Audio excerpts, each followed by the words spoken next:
Quelle que soit votre question, je réponds rapidement par oui ou non et donne en plus un conseil, une carte conseil. Pensez à votre question, pas la peine de vous concentrer sur votre question, mais simplement ayez la question en tête, posez-la au moment où je tire les cartes avec moi, simplement. Posez votre question, ou peut-être vous avez plusieurs questions. Bon, en tout cas, je vais faire plusieurs tirages, vous pouvez en poser plusieurs. Des questions auxquelles on peut répondre par oui ou non. Je sens que vous posez déjà vos questions. C'est parti, oui ou non. Les cartes sortent du thym. Un conseil pour le premier tirage. Oui ou non. Deuxième tirage et un conseil pour ce deuxième tirage. Oui ou non. Troisième possibilité, un conseil pour vous. Oui ou non. Quatrième tirage et un conseil. Oui ou non. Cinquième tirage et un conseil pour le cinquième tirage. Et voilà, tout est prêt. Regardez, choisissez, prenez le temps s'il vous faut.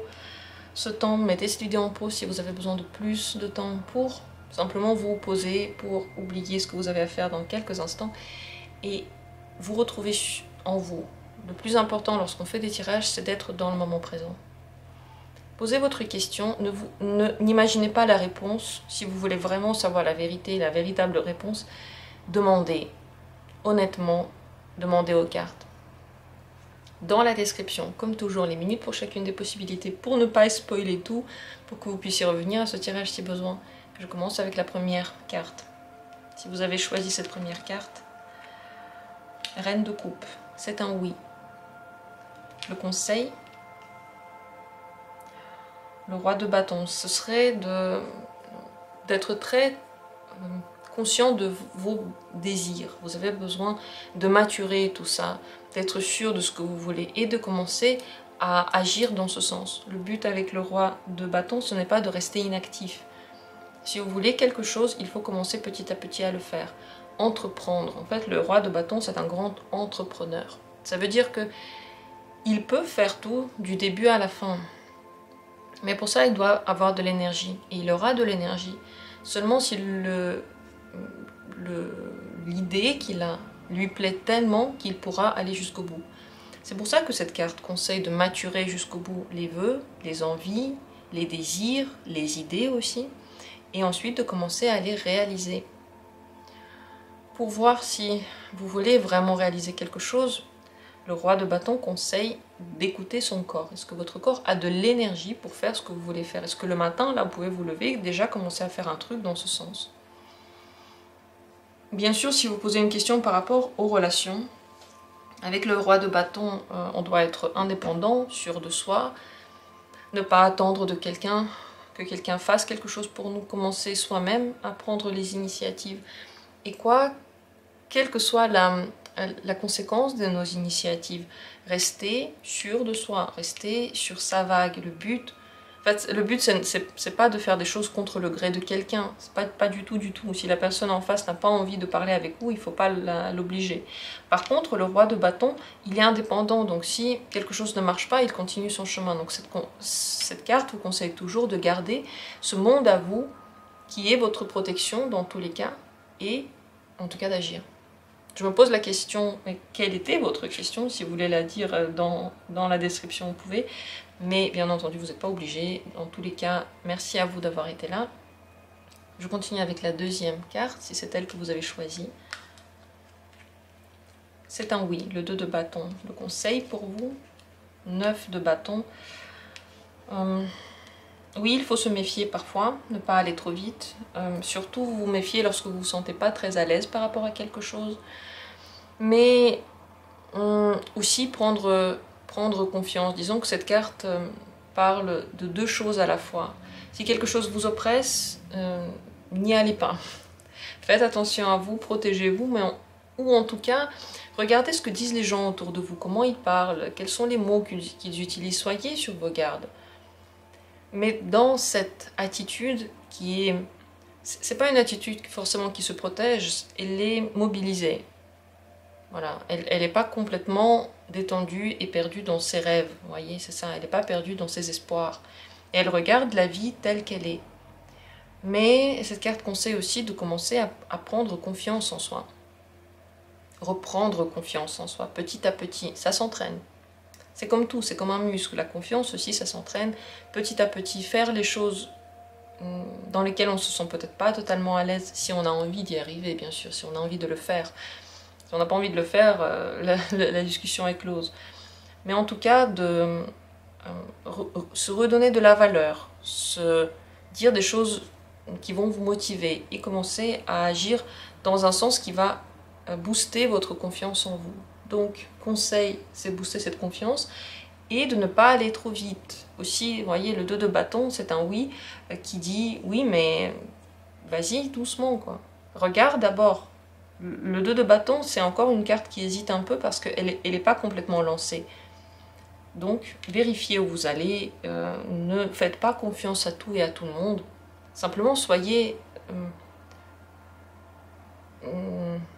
regardant sur ce qui se passe. Voyez, observateur.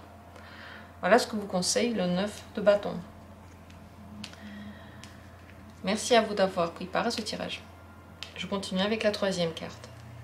Est-ce un oui, est-ce un non? Le 5 de denier, c'est un non. Non. Conseil pour vous. Le pape. Regardez la situation avec la plus grande sagesse que vous pouvez trouver en vous. Comprenez qu'il y a des choses qui sont faites pour une raison. Cette raison, parfois on la comprend. Parfois on ne la comprend pas jusqu'au bout. On ne peut pas tout voir, toutes les petites ficelles qu'il y a entre les situations et les personnes, on ne peut pas toutes les entrevoir. Cependant, cette carte conseille quand même de faire ce qui semble le plus juste, le plus vrai, le plus accepté par la société aussi, parce que le pape, il regarde à ce que tout le monde fasse ce qu'il faut, mais pas en fonction de certains idéaux changeants, mais en fonction de cette haute sagesse. Voilà le conseil pour vous. Ne regardez pas la situation juste de votre perspective, sortez de celle-ci. Regardez en grand, regardez au niveau d'une vie, qu'est-ce que ça peut donner. Regardez ce que ça peut donner au niveau d'une terre. Détachez-vous de votre place, sentez avec l'intuition qu'est-ce que vous ressentez en général de cette situation. Lorsque vous sortez un petit peu, vous prenez de la distance. Dans tous les cas, prendre de la distance, ne pas émotionnellement en fait se laisser engloutir par la situation, prendre un petit peu de temps pour souffler et regarder la situation sous un autre œil. Voilà ce que vous conseille, tout ça vous conseille le pape. C'est une carte sur laquelle on peut parler pendant très longtemps. Elle a énormément de savoir à nous apporter. C'est un savoir qui est basé sur les expériences, qui est basé sur la grande intuition ancestrale et cette vision globale des choses. Voilà pour votre tirage. Je passe ainsi sur ce à la quatrième carte, quatrième possibilité, si c'est elle qui vous a regardé. Le 4 de coupe. Le 4 de coupe, c'est plutôt un non. C'est plutôt un non parce que c'est une carte qui s'ennuie, qui n'est pas très intéressée et qui est plutôt mélancolique, qui regarde plutôt vers le passé. Si votre question c'est est-ce que, je sais pas, je dois regarder dans le passé, cette carte vous dit bah, tu peux mais tu vas t'ennuyer. Ça va être cool de se remémorer les choses, mais c'est déjà passé. Vous voyez, c'est pour ça que c'est plutôt un non. Le conseil pour vous, le 8 de bâton. Le 8 de bâton, d'abord, c'est une carte très rapide. Ce serait de ne pas bloquer sur certaines choses, de ne pas passer trop de temps à certaines choses. Il faut aller vite. Il faut pas dépasser les situations. Il faut agir. Il faut être actif avec le corps. Faire du sport. Sortir, voir du monde. Ne pas rester sur une seule idée. Être actif sur plusieurs plans. Le 8 de bâton ne peut pas s'intéresser longtemps à quelque chose. Une seule chose. Le 8 de bâton, comme dit, il est très rapide. Il regarde ça, ensuite il est intéressé par autre chose. Donc, enrichissez peut-être votre quotidien, votre pensée, ou vos pensées. Ne bloquez pas sur certaines idées, prenez les décisions le plus rapidement possible. Écoutez votre corps, très important, c'est lui qui a la sagesse la plus grande, c'est lui qui sait qu'est-ce qui est bien, qu'est-ce qui n'est pas bien, il vous montre tout. Les maladies, ça vous montre quelque chose, l'état vital super vital vous montre quelque chose, la fatigue vous montre quelque chose.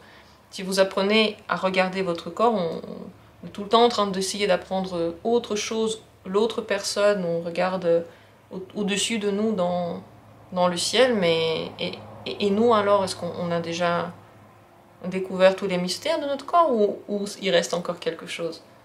Normalement, il reste toujours quelque chose. Voilà donc ce que vous conseille l'huile de bâton. Bien sûr, soyez mobilisés.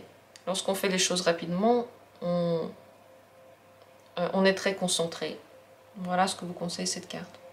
Et bien sûr, si vous réfléchissez à une relation passée, par exemple, le 8 de bâton vous dit mais tournez la page et tracez votre chemin. Vous devriez déjà être parti depuis longtemps. Changez tout depuis longtemps, vous voyez. En fonction de votre question, bien entendu. J'espère que dans tous les cas, ça a répondu. Et je passe à la dernière possibilité, la 5e. La réponse à votre question, le monde, c'est un grand oui. C'est un grand oui, mais c'est un oui indépendant, ça c'est très important. C'est un oui indépendant, libre.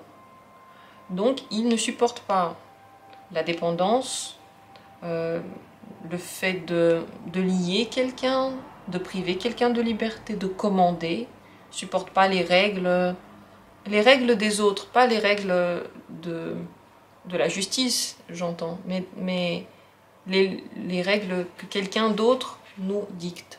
Et c'est une carte de grande réalisation qui, même si elle se rapproche de quelqu'un dans le monde, on n'est pas seul. Mais on a chacun notre monde. Simplement, ils apprennent à vivre ensemble, ils sont bien ensemble, mais chacun garde son indépendance. Donc c'est un oui avec tout ça de dit en plus. Le conseil pour vous, l'as de bâton, c'est de vous faire plaisir, mais vraiment. Faites ce qui vous donne envie. Soyez actif. Le corps doit être actif. Si vous avez des désirs, essayez de le faire. Arrêtez de réfléchir à tout. Voilà. Réfléchir aux causes et aux conséquences ne vous aidera pas à vivre. Ça vous aidera simplement à encore et encore et encore ruminer. Et ruminer, eh bien, ce n'est pas vivre, c'est juste être assis et ruminer. Avec l'as de bâton, on découvre de nouveaux désirs, on est optimiste. Cette carte vous conseille de regarder le positif, de vous mobiliser, de vous motiver, de vous intéresser à des choses nouvelles, bien entendu, de réveiller votre désir, de découvrir qu'est-ce qui pourrait peut-être vous intéresser si vous ne savez pas là de quoi je parle. Peut-être qu'il faut trouver ce désir, le chercher quelque part. Et entreprenez ce qui vous plaît. Faites des choses, ne soyez pas inactifs, ça c'est le plus important. Le monde se réalise. Et il se réalise aussi grâce à l'as de bâton qui lui donne l'énergie pour se lever, pour commencer à faire et pour aimer ce qu'il est en train de faire. Voilà pour cette dernière possibilité, donc c'est un grand oui. Et j'espère que tout ça, ça a été pour vous parlant et que ça a été un tirage utile. Merci à vous tous d'avoir été là, de participer à ces tirages, de soutenir cette chaîne. Merci à tous. On se retrouve bientôt, comme toujours, pour d'autres tirages intéressants.